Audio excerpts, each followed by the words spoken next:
So, welcome back. We're going to talk about chord inversions. And chord inversions are a really great tool in our composition tool belt to learn how to effectively move through our chord progressions in the music that we're writing. And this is if, of course, we're writing tonal music. One thing to keep in mind is this is all based off of intervals. And before we can really get into more of the heart of chord inversions, I really want to take a few moments to really discuss intervals. And so you'll see down here, I've put a chart that shows a number of intervals. The intervals that we're going to focus on primarily for the course of this video are the third, the fourth, the fifth, and the sixth. So I'm going to play these intervals and I'm going to highlight them for you as we go through them. So the first interval we're going to play is the third.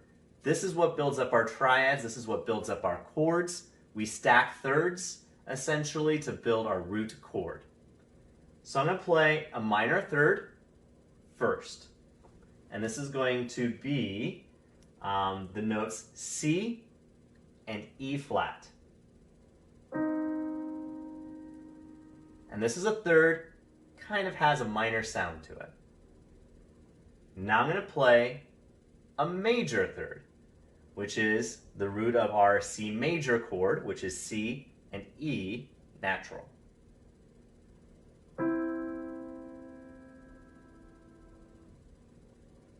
Now if we were to look at a chord, for example, and you're going to see down here this graph has changed, you're going to see three different types of triads. You're going to see major, you're going to see minor, and you're going to see diminished. So I'm going to play those here for you, the notes that are notated, and you're going to see how these are structured. So for a major chord, you have to first start with your first note, of course, but it's built on a major third first. Okay, that gives our chord that major sound. And in order to complete the triad, then we top that off with a minor third. That's a minor third. If it were major, it would sound like this. Okay, but it's not, it's minor. So we have our C to E, which is major third, and then our E to G, that creates the chord, which is a minor third at the end.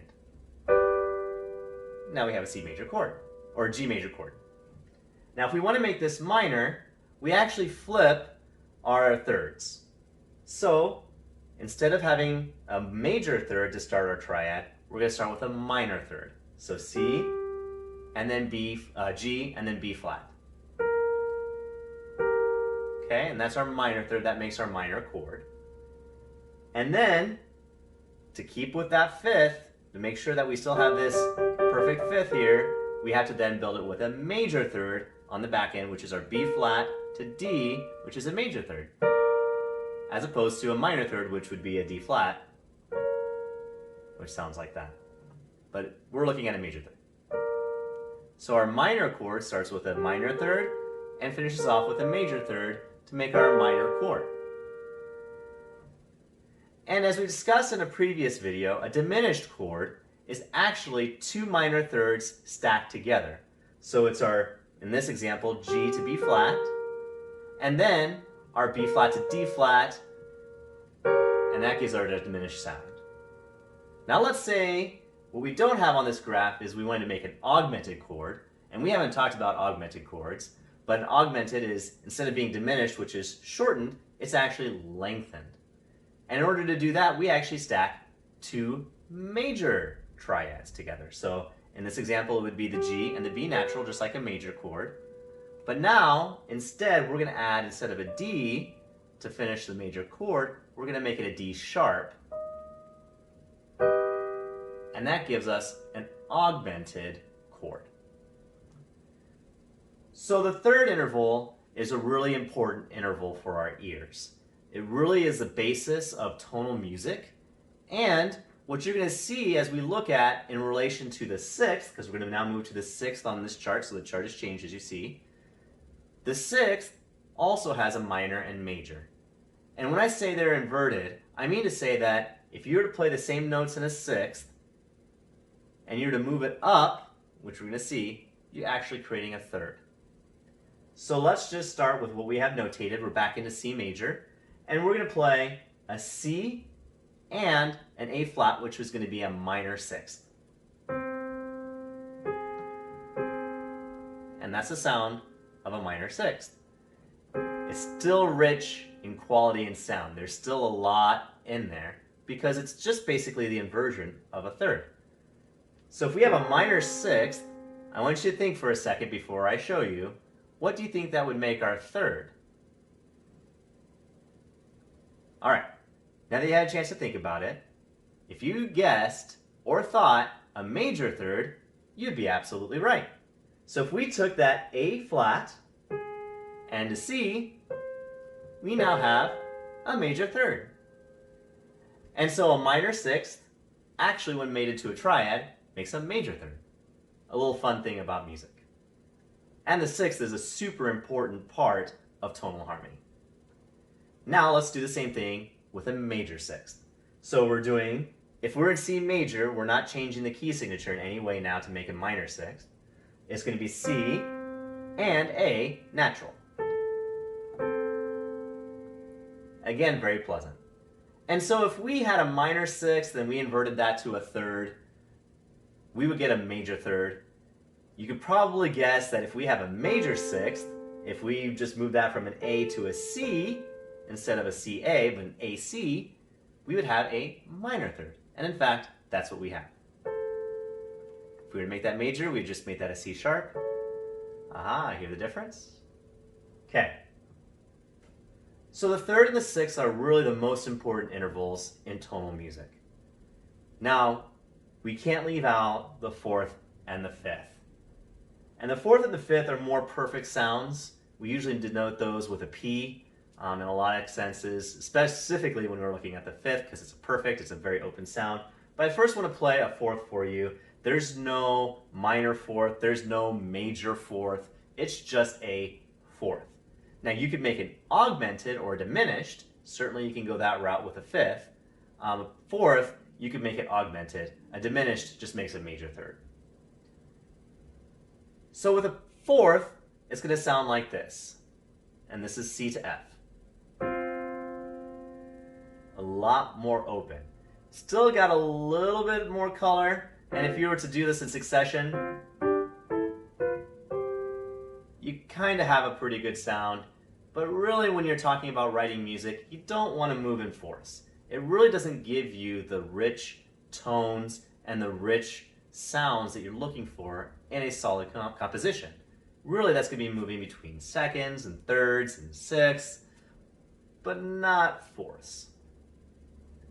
Now, if we invert the fourth, guess what we get? We get the fifth.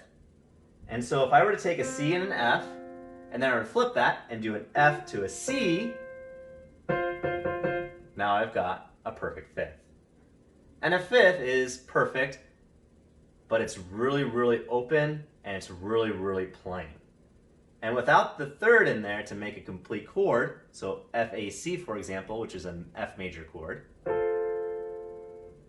F and C alone sounds really weak to our ears. And so I'm just going to play a succession of fifths, and you're going to hear how it just does not sound really very full and very rich.